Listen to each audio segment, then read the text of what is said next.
And I spoke about inspiration earlier on.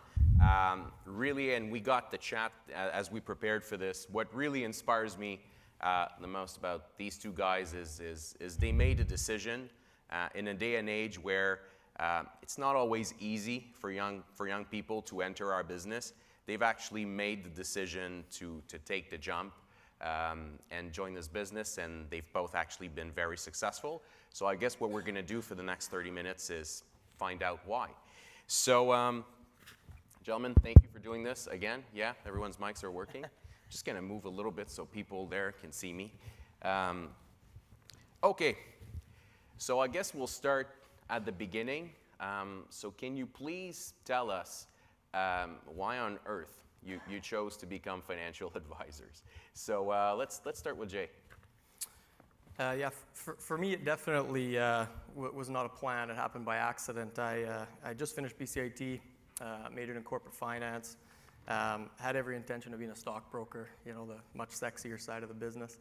And I ended up with Clarica. So many of you know Clarica. Sun Life ended up purchasing them. Every intention there was to be on the fund side of the business, to do the investment side.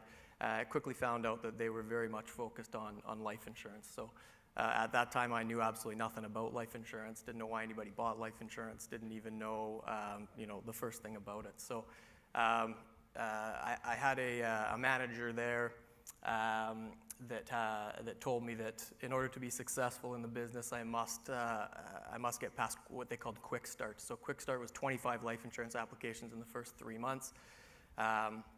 And so basically just the competitive side of me basically said that, if I'm going to make it here, I have to start selling life insurance. So transitioned over, started focusing on life insurance, learned that side of the business, made it past quick start, and then, continued to grind away for about a year and a half with Clarica.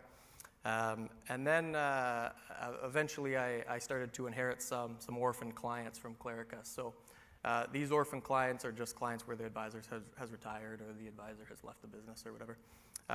So I had a client that I went and see. I did a review with that client. They had a $150,000 term policy. I presented $250,000 of insurance to them. It was $6 more a month. And of course they said, well, we can't afford $6 more a month. So 4 months later, I got a call from that client, and the mother of the family had passed away. So she was 38 years old, 3 children under the age of 10, and she had passed away. So I delivered the check for $150,000, and that's when I really started to see that life insurance wasn't just something that I sold to pay my bills. It was something that was actually extremely important for families, and the impact there started to drive home as to the importance of the product. After that, I started to realize that there was other companies in the world. The first year and a half, I just thought Clarica was the only life insurance company in Canada. And that's the truth. I really didn't know that the rest of them existed. Having an entrepreneurial mindset and really a focus on being an entrepreneur instead of a captive agent, I decided to leave Clarica in 2005, and that's where JR Financial started. Yeah. Jeremy, how did you choose this business? Much like Jay, mine was very accidental. I grew up in northern British Columbia, and I had just dropped out of business school to go chase money like my friends were in the oil patch. And I did that for a little while and decided that I wanted to work with my head and not my hands. So I took the little bit of business knowledge that I had and worked in Prince George, British Columbia at Canfor as a junior accountant. And after about a year and a half of that, my bosses came to me and said, all right, are you going to get your CA designation? And I knew at that moment I was not designed to be an accountant. So I moved to Vancouver with no plans, and a friend of mine got me in touch with another friend that was doing door-to-door sales for a home security company, and I thought, you know what, it's the summer, I'm going to have some fun. And I started doing it, and I just loved sales. And I wasn't that great at it at the beginning. I remember some nights I would call my mom, and my self-esteem would be on the ground, and I was just, it was like a drug. And so one day I was in White Rock, South Surrey, knocking a door, and this big guy comes to the door, and he's just staring at me, listening. And I stopped in my pitch, and he's like, no, I'm listening, keep going. He's like, I saw you over there with the neighbors. And I didn't end up selling him an alarm, but the next day I seen him in the neighborhood, and he goes, well, how did you make out with the neighbors? And I said, well, didn't you see the home security sign in their front door? And he kind of laughed and gave me his business card, and he's like, you're doing the right thing, but you're in the wrong place. And so I ended up meeting with his director at Freedom 55 Financial, and much like Jay, I thought I was going to be a stockbroker. I'm like, oh, investment business, this is so cool. And what ended up happening was I knew it was a real commitment, so I moved to Australia for a year just to kind of find myself, as young guys do, and I was doing sales over there the whole time.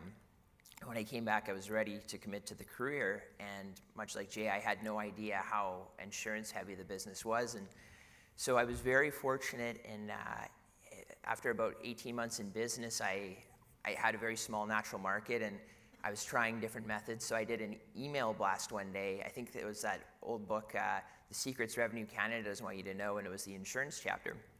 So I just did a LinkedIn blast to all my contacts, and the first email back was a guy who told me to use MailChimp and just told me how unprofessional I was. And the next one back was from one of my old friend's fathers, who was a successful business owner, and he said, let's talk. And that was my first large case, and I was so lucky because it taught me how to do large cases, and I got to work with the right team and people, and it gave me kind of the fast track for business. So back to the first speech, right time, right people, right place.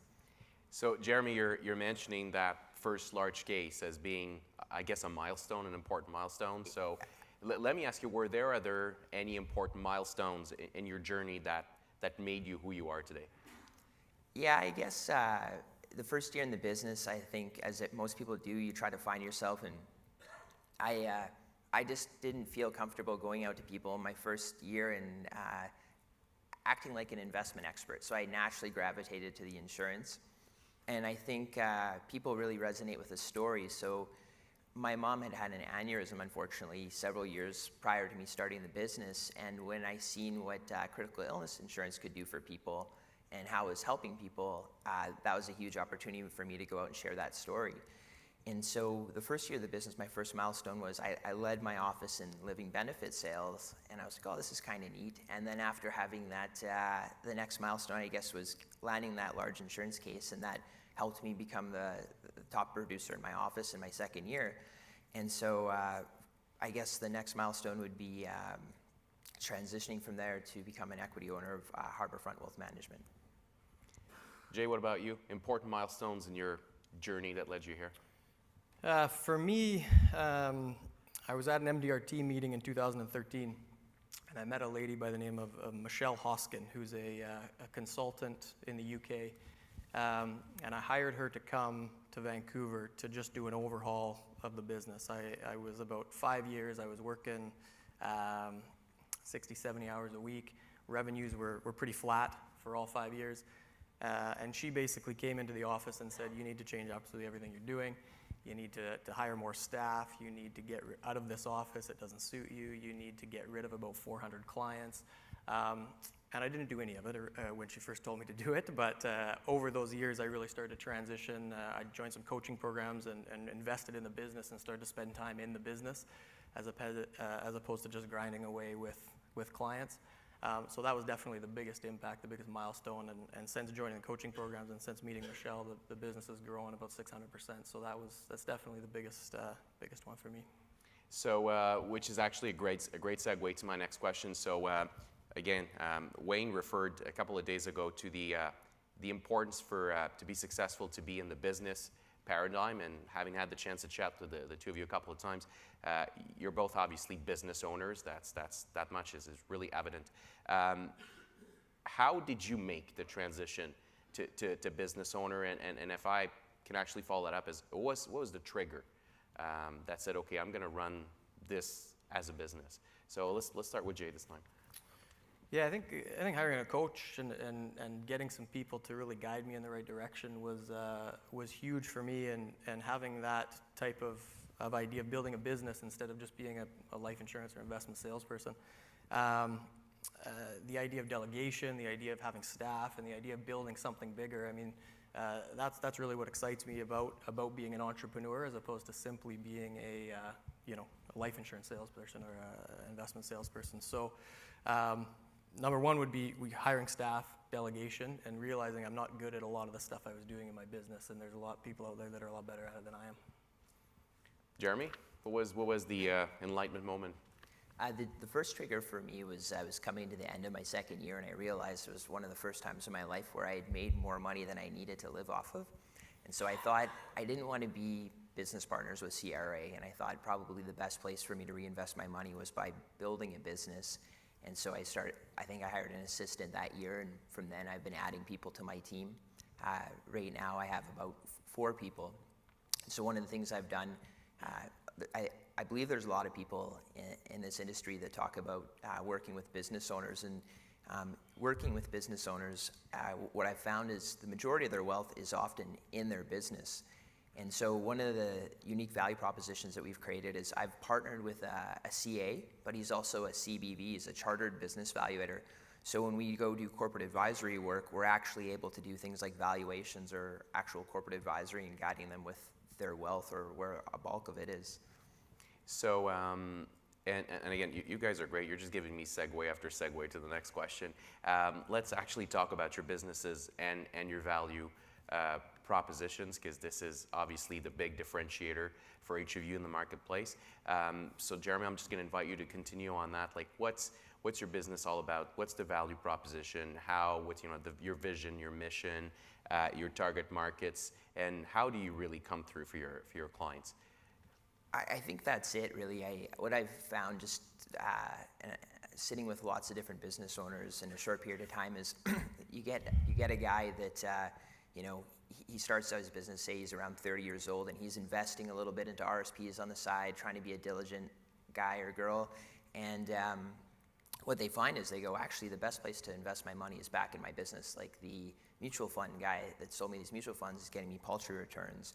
I better off to invest in my business. And then you flash forward 20 years and they're 50, 55, 60 thinking about succession, and they start to come full tilt where they are more in a preservation-like state. So we target those business owners that are really starting to become a bit more conservative. They're probably going to be exiting their business in the next 10 years. And so we'll come in, and when we do our planning work, we're very much incorporating the business. So what is the business actually worth? Not what you emotionally feel it is or your friend told you on the golf course. And what is that going to look for you after tax? And then how are we going to preserve this for your family? Jay, what about you? What's the value proposition of your business? Yeah, we're really focused on planning now. So we have 3 tiers: a fee-for-service planning, and then obviously the insurance and investment side. But we have a high-level planning software where we run clients through that software, and we build them a plan for what they're looking at today, and then we look at where there's deficiencies within that plan. And then we integrate several different solutions and how you can minimize tax, maximize your estate, create more efficiency within your corp and personally. And then we do an addendum to that plan, and so we show them all those different options. So it's very different from pure insurance focus. Having that CFP designation is really, really important. I didn't realize it at the time, to be able to charge those fees for service and go through the planning. So once you've done that planning for the client, all of the assets and all the insurances, it just happens organically as the plan says that you need to integrate some insurance and a deeper level tax and estate plan, as opposed to simply you need some insurance for X. So establishing those problems within the plan and then coming up with those solutions. So what I hear in what both of you are saying is it's really not about product. It's really about advice and the value of advice and how your expertise and your teams can make a difference in the lives of your client, right? That's what this is all about. Huh? Yep. Yeah, absolutely. I mean, the insurance product is really just the solution to the problems we've established throughout that plan. One thing, I've been for a couple of years, I've been in advisor supporting roles, and one observation I've made is that it seems like the biggest difference between let's say the average advisor and the elite advisor is not necessarily their ability to sell and to close, because most advisors are actually able to do what needs to be done in front of a client, but it's really their ability to market, to communicate their brand and their value proposition to clients and potential clients. So I'd be curious to hear what do you guys do to make sure that you communicate your brand and your value proposition effectively, and how do you use that to retain your clients and to attract potential new clients? Jeremy, let's start with you. I think, as many people would agree in this business, that to retain and attract clients is no different than any relationship with a spouse or any other type of relationship. A lot of it boils down to communication and proactive communication. So one of the things that we do, and we're always working on it, is understanding when we onboard a client, what are their expectations, what are they really looking for, and the type of client that we're often targeting is often working with another advisory team already. So if they're choosing to work with us, what was missing in their previous relationship and where are we going to be able to add value, and then holding ourselves accountable to that. And so I feel like we really try to do a good job of customizing what we're bringing to the table for what their specific needs are, rather than just having a cookie cutter approach. Jay? Yeah, our focus is really, we want to be known as the highest level, polished, best experience that a client can possibly have. Kind of that Four Seasons approach to service and to that process. So, client comes in and we have a beautiful setup. We have high-end, different water and different setups for placemats and all that stuff. I'm sure a lot of people do that, but we then run the client through the plan on an iPad, which goes up onto a screen through Apple TV, and then when we're done with the plan, we actually give the iPad to the client. So we used to build binders, and we used to have those binders that they flip through and then they sit on a shelf for 10 years and then they're out of date the next time they have to pay for another plan. With the iPad, you actually can log in and we can update their plan in real time. So they click on the iPad and their plan is all there all the time and updated with the new year's dividend scale, the new year's CSV, all of that stuff. So that's really a focus for us, is that higher level innovation, higher level strategic focus on continuous change and continuous growth in our industry, which I think is very outdated with some of the things that have happened in the past.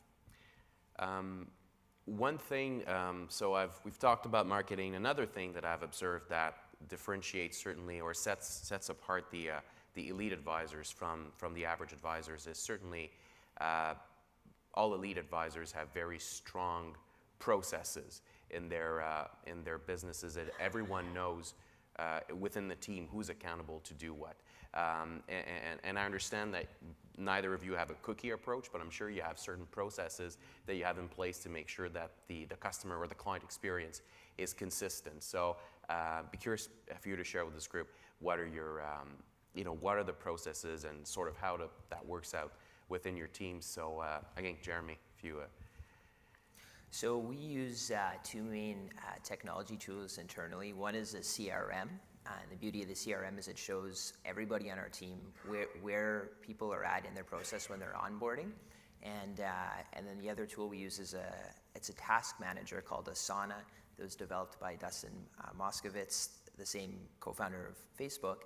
And it was the accountant, my partner, that initially brought that tool to us, because when he started working with me, I was just working by myself. Everything was in my head, and he says, we need to get it out of your head. And so the beauty with that is it helps us work so much better as a team. Everybody knows what they're accountable for and that they are accountable, and that I find really helps with the client experience. So things get done as quickly as possible by the people that are best at doing them. And Jay? Yeah, same thing. We use a project management tool called Trello, which is very similar to Asana. We also have a CRM called Smart Office. And then we have something called the Book of Knowledge. So the Book of Knowledge is basically every process in the entire business is documented. And the problem we've come across with that booklet, again, with technology, is that the booklet becomes out of date as process changes so quickly. So we've started to put that onto, I can't remember what it's called. It's a Google Doc where basically it's updated in real time and everybody has access to it. So basically all those processes are documented. All those processes are also constantly changing because we're finding new and more innovative ways of doing them. And right now we're really starting to focus on outboarding a lot of stuff with external assistants and virtual assistants and that kind of thing, which also uses Trello to focus on that project management and what the next step is with those projects. We said earlier this morning, this is a lot about people. Another thing I've noticed is elite advisors usually have very good staff. They surround themselves with very good and strong people. Be curious to hear your thoughts on how do you hire people? How do you choose the people that will come and work on your team? And how do you make sure to retain those people going forward? Jay, let's start with you this time. Yeah, hiring people is tough. I have 3 staff, 4, including myself, an executive assistant, an administrative assistant, and then I have a technical analyst, which is a hybrid that also sees clients now. Those 3 people are amazing, but it took a long time to find them, and we've been through quite a few terminations and role switches. And so what we actually do whenever we hire somebody is we get into the boardroom and we do what we call an activity inventory, and we write down everything we do for 2 weeks. So everybody writes this down, and then they categorize those things into what they love doing, what they don't love doing, what they don't mind doing, what they hate doing, and they write down what they hate doing on a sticky note. And then we all take the sticky notes and we put them on the whiteboard in the boardroom. Anybody in the office that wants to do those jobs takes the sticky note off the board.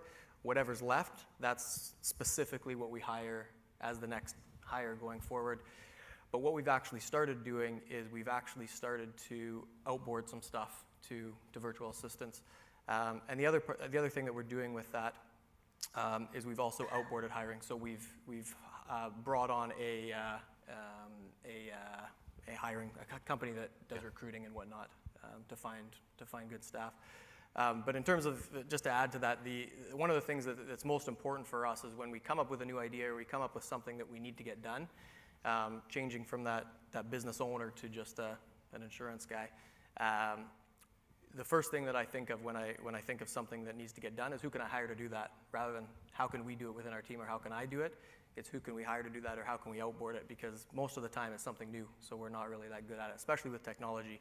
I'm not great with technology, and my team isn't really that great with technology, and I think it's extremely important going forward in our business, so we're always looking externally to find opportunities to do that. So Jeremy, on your end, how do you hire people? How do you retain people? So how I hire people, this is a business of risk management and being a small business owner. One of the things that I do to protect myself is any role that I'm hiring for, whether it's a biz dev role, technical specialist, or admin support, it's always performance driven. I make it so it's on team performance. And so if we're doing good, we're all doing good. And if we're not doing as good, then I'm not out of pocket as much. So everybody's very much performance incentivized to work together as a team.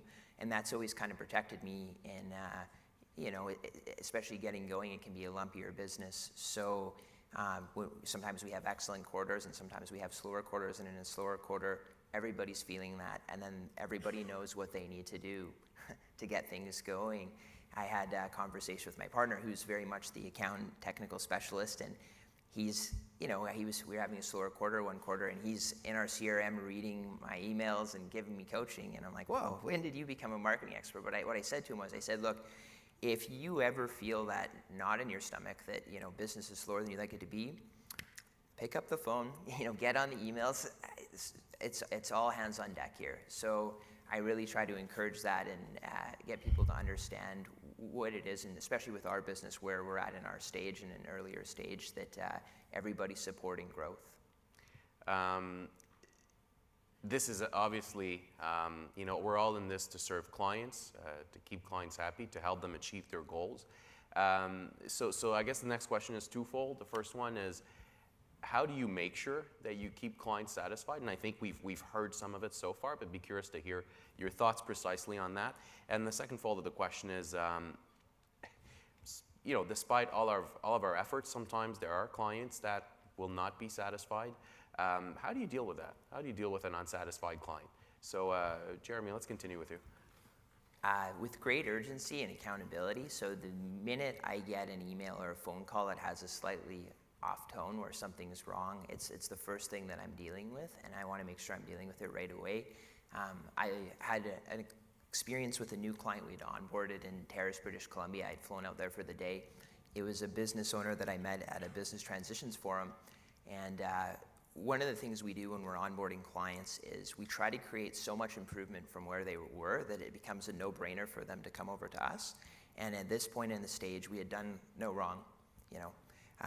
The client was elated, and he had told me that. He said, as we're signing paperwork and he's giving me a check for insurance and investments, he goes, you know, I hold you guys up here right now, and I just wanted to, I think, realistic expectations. And I said to him, his name's Rob, I said, Rob, the reality is, like, we're human beings too. It's possible we're going to make a mistake one day, and I want you to know that. But what I can promise you is that if we do, we'll rectify it immediately, and we'll hold ourselves accountable. And I think he liked that, and it made him feeling more comfortable with the overall experience than me just kind of beating my chest saying, you know what, we're perfect. We're never going to make a mistake.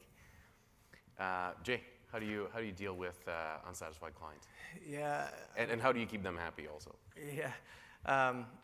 Unsatisfied clients, I think, are probably the best opportunity in our business to make a difference above and beyond somebody else. So when we make a mistake, which we do, absolutely, we love it, because what actually happens is we go above and beyond to make sure that that client recognizes that we take 100% responsibility. We make sure that they get, their time accounted for, any money accounted for, like anything that happens within that. A good example, we have clients that constantly complain about their meds, right? The nurse was late, the nurse was unprofessional, the nurse took 3 hours, those types of things. So whenever that happens, we send gift certificates, we send flowers, we send gifts to the client to make sure that, your time's important, your time's valuable. We want to make sure that your experience is above and beyond what your expectations are, because those are the situations where you're going to start talking to your friends. If everything goes smoothly and as it was, they expect that. When something goes sideways, it's a really good opportunity to make a difference.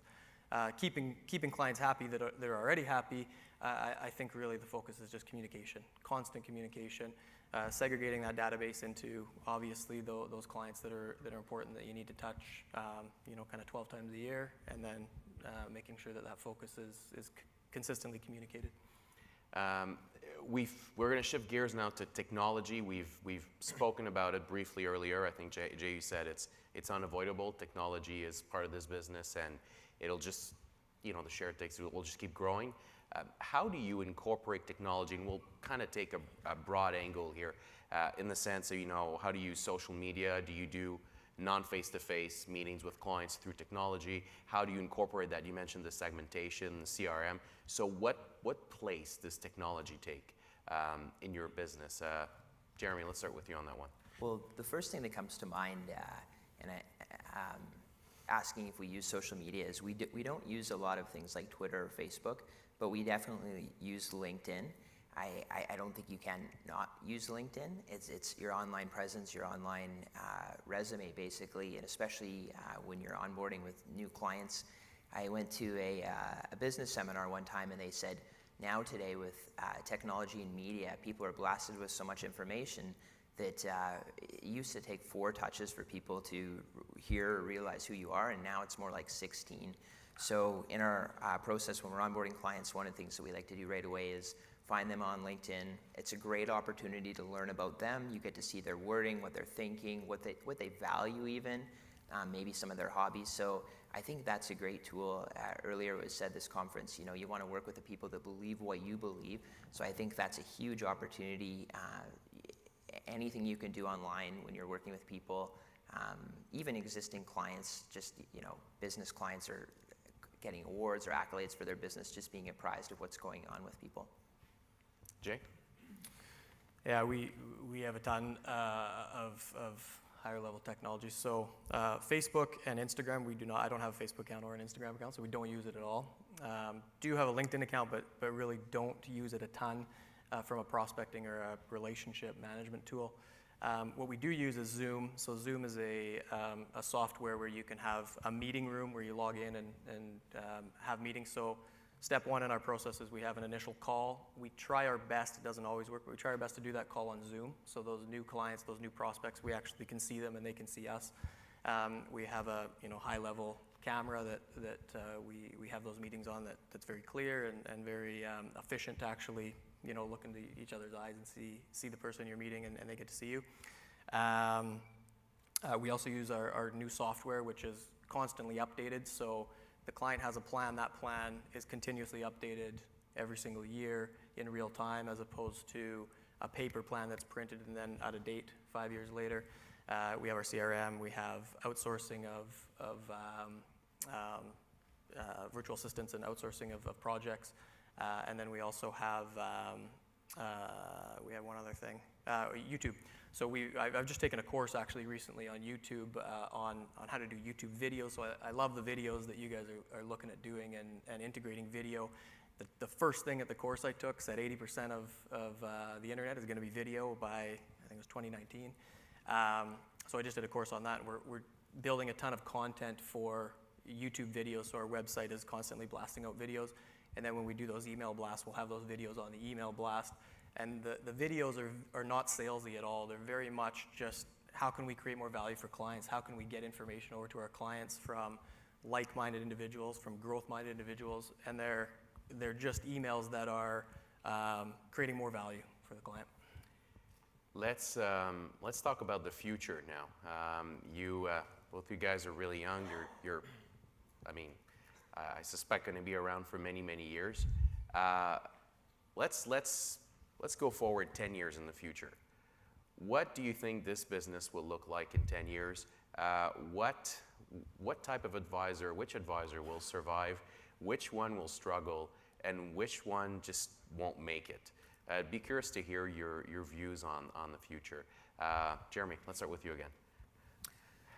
I think the underlying fundamentals of anybody that's successful in business will remain unchanged regardless of technology, but I think ignoring technology won't be acceptable. I think that people have to quickly adapt. I used to joke that I was a Luddite, which means somebody slow to adapt to technology, and over the last few years I've changed that attitude entirely.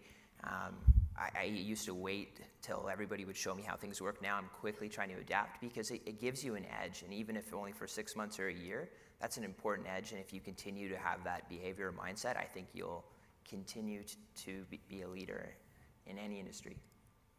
Jay, 10 years from now, what's this going to look like? Yeah, I have some strong opinions on this one. I think that I've been going to MDRT for quite a few years, and I spent quite a few time with some advisors from the UK and some advisors from Australia, which have had the commission model completely removed. And it's very, very clear to see what has happened. And you referenced the travel industry the other day. I was amazed. I didn't realize the travel industry was still alive. Like, I thought it was completely dead. But you look at the UK advisors and the Australia advisors, no commission on insurance in the UK. And the Australian commission model is very minimal. I think they max out, don't hold me to this, but I believe they max out at $1,200, no matter what the insurance policy says for commission. And you can hold insurance inside of a registered portfolio. I think we're heading in that direction. I think large commissions are going to decrease. I think that you must create value in other areas. I think that the fee-based model is going to become much more of the focus of our business. And I think that being able to create value above and beyond the product is going to be mandatory. The timer's starting to flash, so I need to wrap this up, but still have 2 questions for you, and I guess I have the mic, so I'll ask them. First one is, let's say that a young person that's looking to get into this business is coming to you for advice. They're hesitant about going in. So what would you tell them about this business? And you see them and they have potential. What would you tell them to convince them to come in? So, Jay, let's start with you on that one. It's a tough business. So one of the questions is inspiration. So I'll reference my son. So my son's just almost 8 months old, and he's just learning to crawl. And he falls down every day. Like, every time he crawls, he falls down, he falls down. He falls down probably, 50 times a day, right? And every single time he gets back up, and he just keeps crawling with a smile on his face. And the old proverb, fall down 7 times, get up 8, I think it's very, very relevant in our business, because you're going to fall down a lot and you're going to fail a lot, and you must have that growth mindset. and you must have that idea that you want to keep going, and you need to learn, and you need to grow, and you need to develop your skill set. And when you get knocked down, you got to get back up. Jeremy, what would be your answer to that question? I've actually had already a couple young guys coming into the business and asking me for some advice and feedback, a bit of mentorship, and I'd say if I condense what I tell them, similar thing, like it's obviously a difficult business, but I think that I honestly think you can achieve whatever you want in this business as long as you keep walking towards those goals. And I would say the speed that you can get towards those goals is based on two factors. One, the value that you're going to provide for people. And two, I would tell that person that they're going to be a business owner, and they are the business. So the faster that they're able to improve themselves, the faster that the business is going to improve. So last question, Jay, you mentioned inspiration. We spoke about it before. Just a very, and it doesn't have to be about the business, it can be personal. What's the one thing that inspires you the most? So I'll share a story with you. I was at the gym about, I believe it was about 3 weeks ago now. I guess we've been here about 4 weeks ago. And I have a trainer when I go to the gym. And I was at the tail end of our workout. I was dead tired. I have a young baby, not sleeping a ton, feeling sorry for myself because I was exhausted at the end of the workout. And an individual rolls in to the gym in a wheelchair. And the guy has no arms and no legs. I'm not kidding you, this is a true story. Rolls in with no arms and no legs. And I'm doing shoulder press with kettlebells, sets of 8. And I'm sitting there and I'm just completely astonished by this guy rolling into the gym.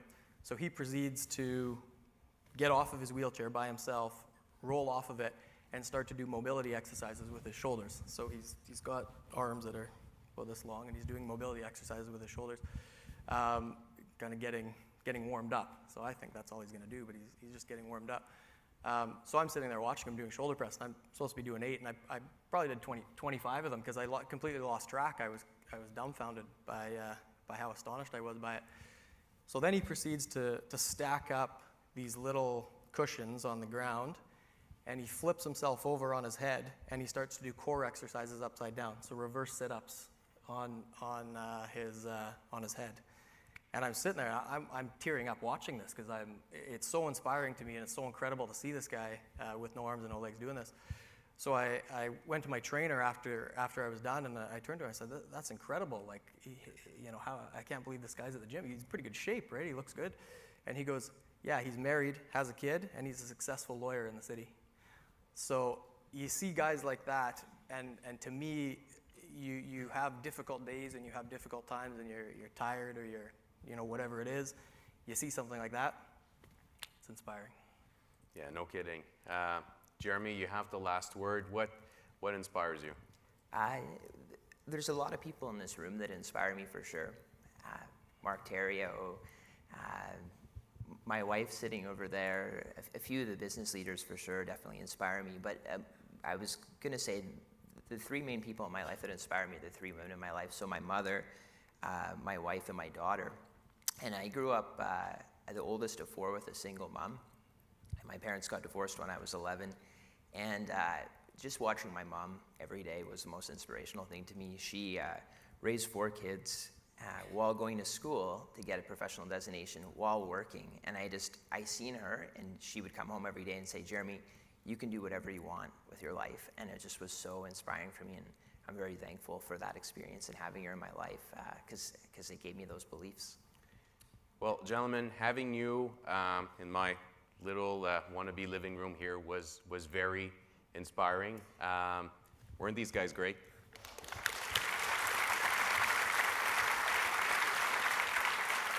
Thank you so much for your candor, for your generosity. And I think if we were able to bring into this business more people like you, the future of our industry would be in terrific hands. I think there's just nothing else to say. So thank you very much. Thanks, David. Just stay on, I have a little something for you.